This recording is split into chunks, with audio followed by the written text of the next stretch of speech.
श्रीमद्भागवतम 21वां अध्याय कर्दम जी की तपस्या और भगवान वरदान। ठीक है। 21वां अध्याय कर्दम जी की तपस्या और भगवान का वरदान। विदुर जी ने पूछा, भगवान स्वामिभु मनु का वंश बड़ा आदरणीय माना गया है। उसमें मैथुन धर्म के द्वारा प्रजा की वृद्धि हुई थी। अब आप मुझे उसी की कथा सुनाइए। ब्रह्मन, आपने कहा था कि स्वयंभू मनु के पुत्र प्रियव्रत और उत्तानपाद ने 7 द्वीपों वाली पृथ्वी का धर्म पूर्वक पालन किया था। उनकी पुत्री जो देवहूति नाम से विख्यात थी, कर्दम प्रजापति को ब्याही गई थी। देवहूति योग के लक्षण यम आदि से संपन्न थी। उससे महायोगी कर्दम जी ने कितनी संतानें उत्पन्न की, वह सब प्रसंग आप मुझे सुनाइए। मुझे उसके सुनने की बड़ी इच्छा है। इसी प्रकार भगवान रुचि और ब्रह्मा जी के पुत्र दक्ष प्रजापति ने भी मनु जी की कन्याओं का पाणी ग्रहण करके उनसे किस प्रकार क्या क्या संतान उत्पन्न की, यह सब चरित्र मुझे सुनाइए। मैत्रेय जी ने कहा, विदुर जी, जब ब्रह्मा जी ने भगवान कर्दम जी को आज्ञा दी कि तुम संतान की उत्पत्ति करो, तो उन्होंने 10,000 वर्षों तक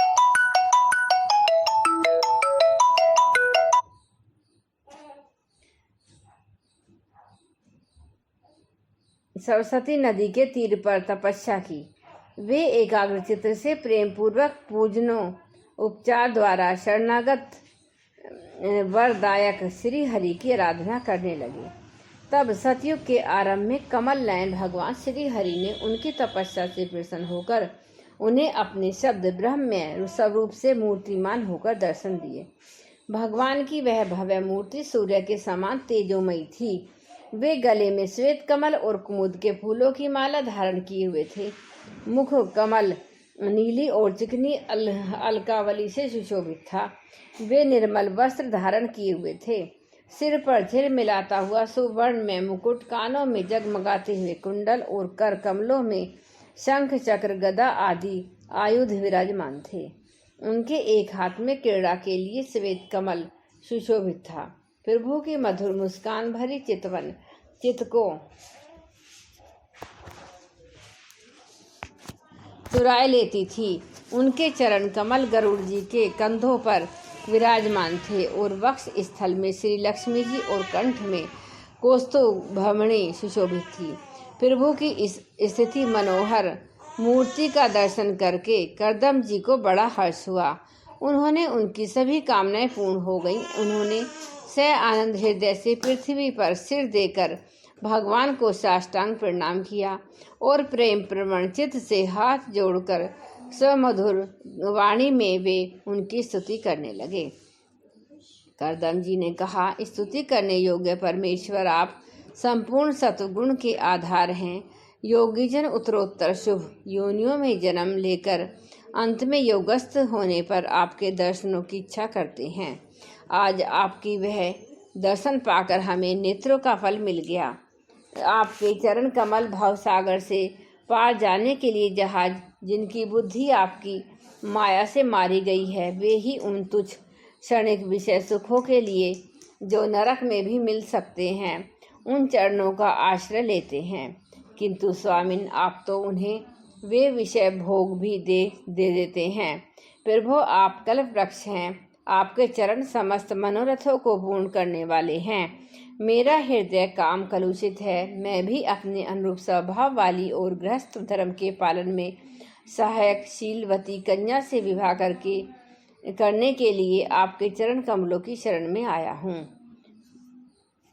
सर्वेश्वर, आप संपूर्ण लोक के अधिपति हैं। नाना प्रकार की कामनाओं में फंसा हुआ यह लोक आपकी वेदवाणी रूप डोरी में बंधा है। धर्म मूर्ति उसी का अनुगमन करता हुआ मैं भी काल रूप आपको आज्ञा पालन रूप पूजोपहार आदि समर्पण करता हूँ।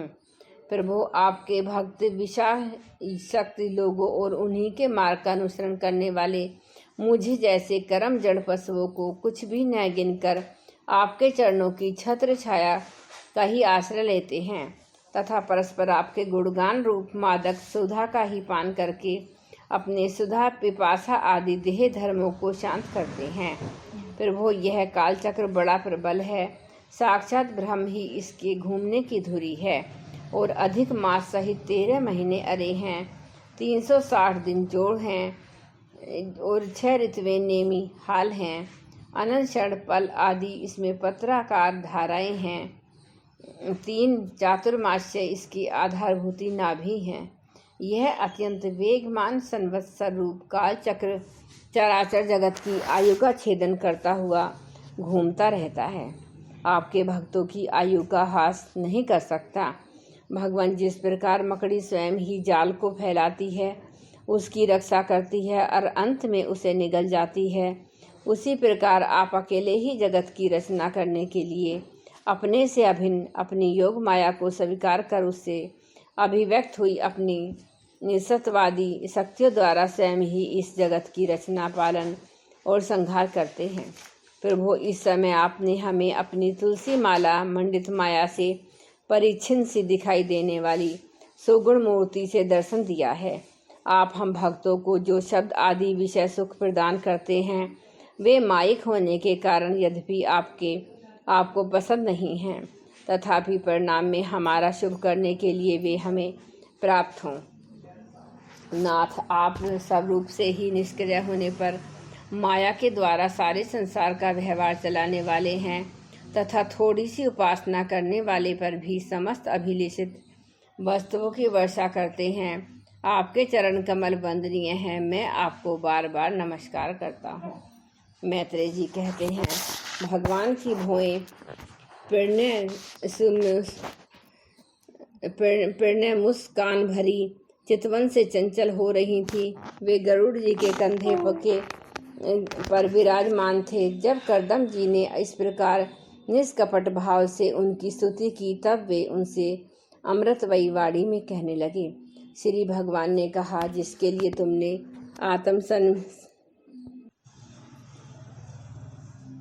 वे गरुड़ जी के कंधे पर विराजमान थे। जब करदम जी ने इस प्रकार निष्कपट भाव से उनकी स्तुति की, तब वे उनसे अमृतमयी वाणी में कहने लगे। श्री भगवान ने कहा, जिसके लिए तुमने आत्मसंयमी आदि के द्वारा मेरी आराधना की है, तुम्हारे हृदय के उस भाव को जानकर मैंने पहले से ही उसकी व्यवस्था कर दी है। प्रजापति, मेरी आराधना तो कभी भी निष्फल नहीं होती। फिर जिनका चित्त निरंतर एकांत रूप में मुझ में ही लगा रहता है, उन तुम जैसे महात्माओं के द्वारा की गई उपासना का तो और भी अधिक फल होता है। प्रसिद्ध यशस्वी सम्राट स्वयंभव मनु ब्रह्मव्रत में रहकर 7 समुद्र वाली सारी पृथ्वी का शासन करते हैं। विप्रवर, वे परम धर्मज्ञ महाराज महारानी शतरूपा के साथ तुमसे मिलने के लिए परसों यहाँ आएंगे।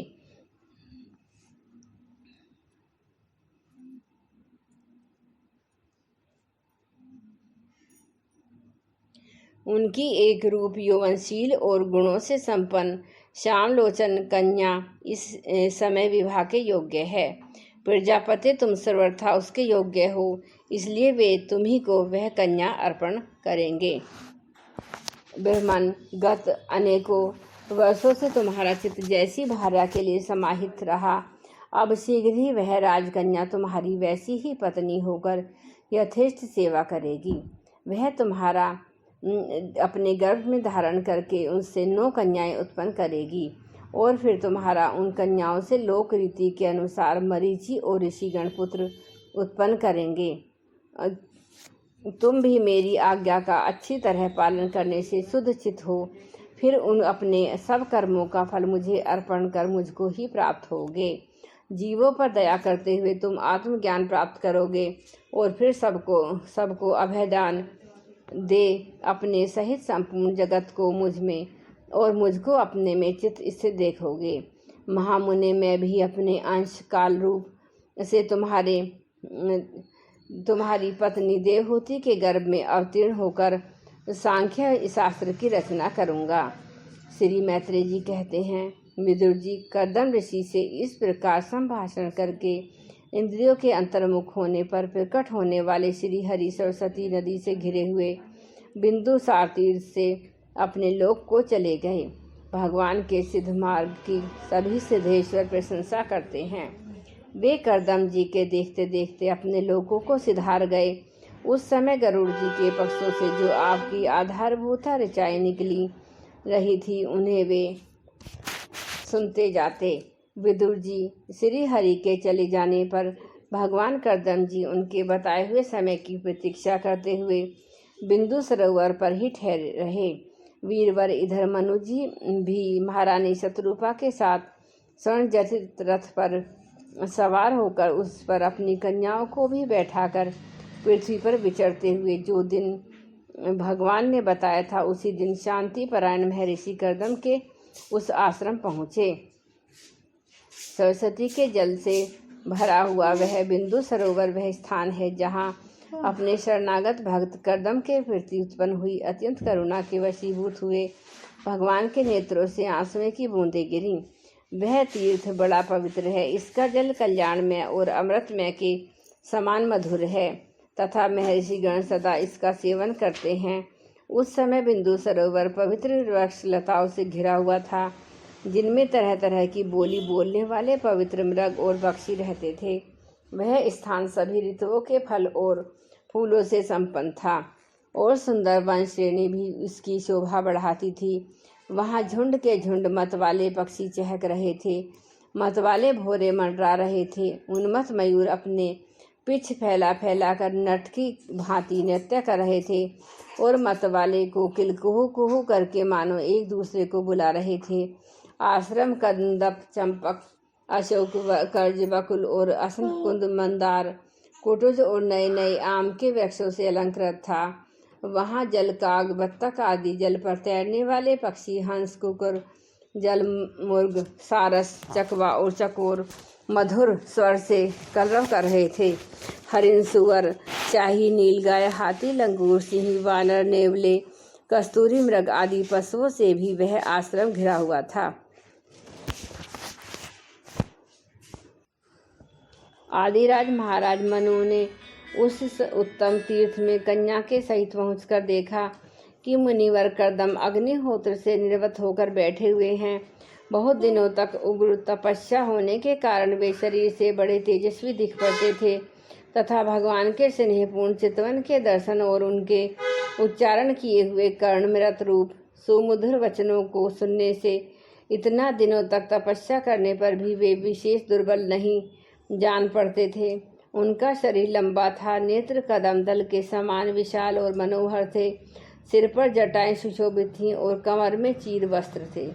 वे निकट से देखने पर बिना शान पर चढ़ी हुई महामूल्य मणि के समान मलिन जान पड़ते थे। महाराज स्वयं भाव मनु अपनी कुटी में आकर प्रणाम करते देखकर उन्होंने उन्हें आशीर्वाद से प्रसन्न किया और यथोचित आतिथ्य की रीति से उनका स्वागत सत्कार किया। तब मनु जी उनकी पूजा ग्रहण कर स्वस्थ चित्त से आसन पर बैठ गए। तब मुनिवर करदम ने भगवान की आज्ञा का स्मरण कर उन्हें मधुर वाणी से प्रसन्न करते हुए इस प्रकार कहा, देव, आप भगवान विष्णु की पालन शक्ति हैं, इसलिए आपका घूमना फिरना निस्संदेह सज्जनों की रक्षा और दुष्टों के संहार के लिए ही होता है। आप साक्षात विशुद्ध विष्णु रूप हैं तथा भिन्न भिन्न कार्यों के लिए सूर्य, चंद्र, अग्नि, इंद्र, वायु, यम, धर्म और वरुण आदि रूप धारण करते हैं। आपको नमस्कार है। आप मणियों से जड़े हुए जयदायक रथ पर सवार हो अपने प्रचंड धनुष की आपका डिस्टर्बेंस